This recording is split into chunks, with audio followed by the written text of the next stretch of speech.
The Pokemon games are not easy to review. On the one hand, the gameplay loop of fighting and capturing Pokemon is always satisfying, especially when you finally catch that rare Pokemon. On the other hand, all it takes is one look at the graphics to see why so many people are indifferent towards Game Freak, the developers of Pokemon, since the beginning.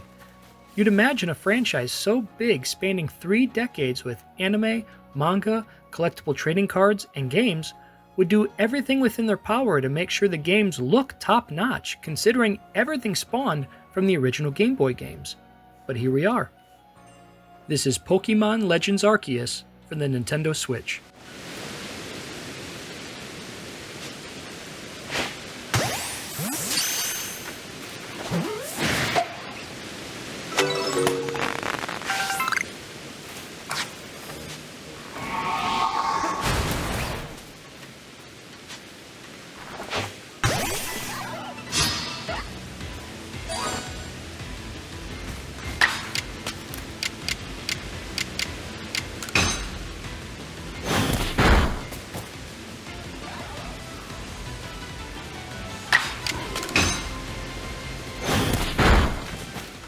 So just to preface, I grew up with the cartoon, the cards, and the games.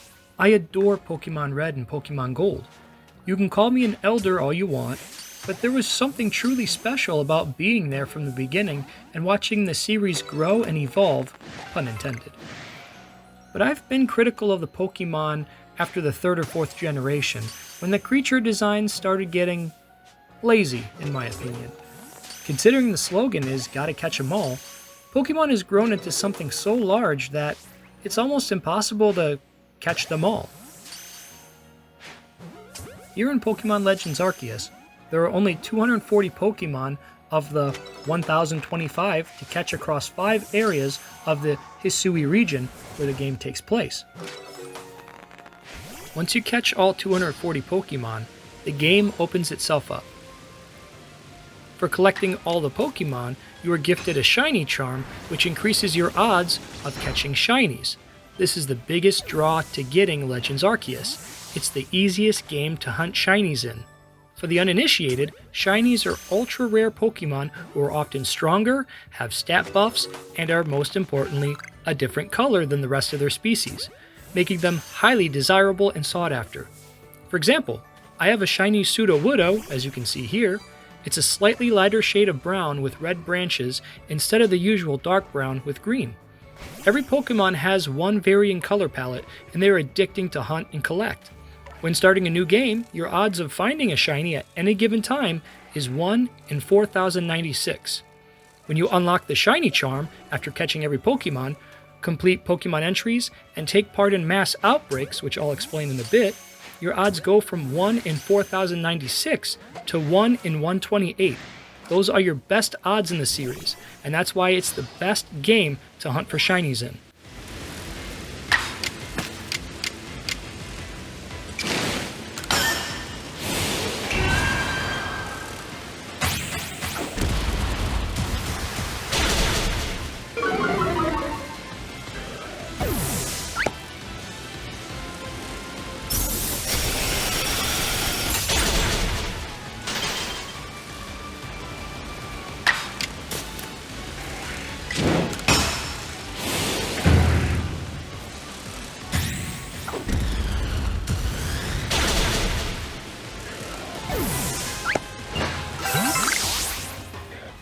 Most Pokemon games are not remembered for their stories, but this one has a good, albeit short one. The game starts with the character of the game's namesake, Arceus, the god that created all Pokemon, and he yanks you from the present to put you in old Japan so you can help bridge the divide between humans and Pokemon. You get a job as a surveyor out to collect information on Pokemon for scientific research so the town doesn't have to be fearful of the local wildlife. It's a really cool concept. I actually liked the story this time around. I'd show more clips from the story, but I actually beat the game a while ago, so I don't have that to show you. But rest assured, the game is still fun regardless of whether you pay attention to the story or not.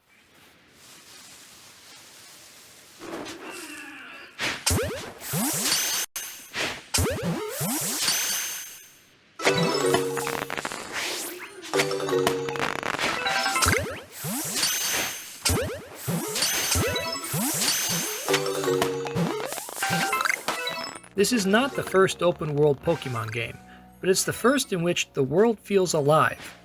The areas are large and broken up into 5 sections, all having unique Pokémon within them. The biggest changes in Legends Arceus is the focus on catching Pokémon and using stealth to catch them, rather than your usual fight-centric gameplay. This is not your traditional mainline Pokémon game. If you see a particular Pokémon you want to catch, you can crouch down and throw your Pokéball to catch it.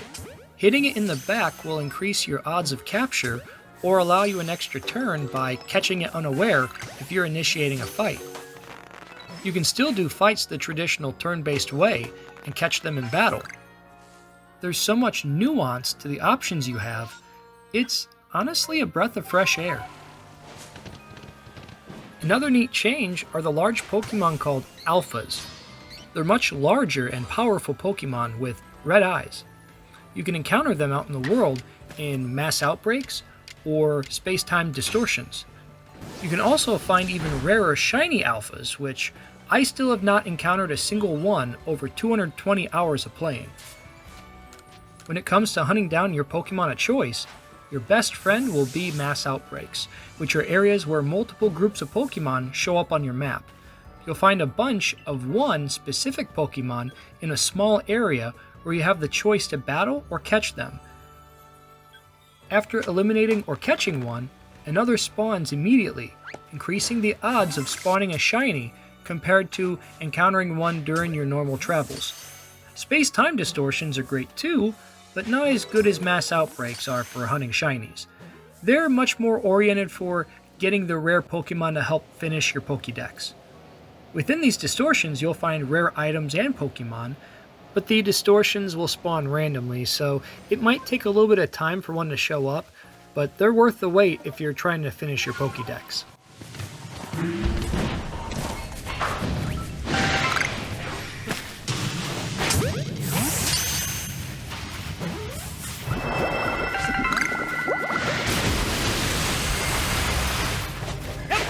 For all the innovations the game adds, there are plenty of things you would have hoped Game Freak would have added or done better. There's still no voice acting. The game looks underwhelming, with the saving grace being the use of cell shading to hide the lack of graphical fidelity. Considering how much money the Pokemon Company, Game Freak, and Nintendo make, you'd imagine their games would look closer to other Nintendo games that look much better. There are also times where the stealth mechanics don't work. You could be hiding in the brush and get spotted randomly for no reason. Usually if you catch a Pokemon while being hidden, the others won't know you're there. Other times, they just know where you're at automatically for some reason. I've been spotted, ran away, and came back to the tall grass and somehow was still spotted. The mechanics work the vast majority of the time, but there are also moments where you're short on time in a mass outbreak, and the last thing you want to do is be forced to battle or run away.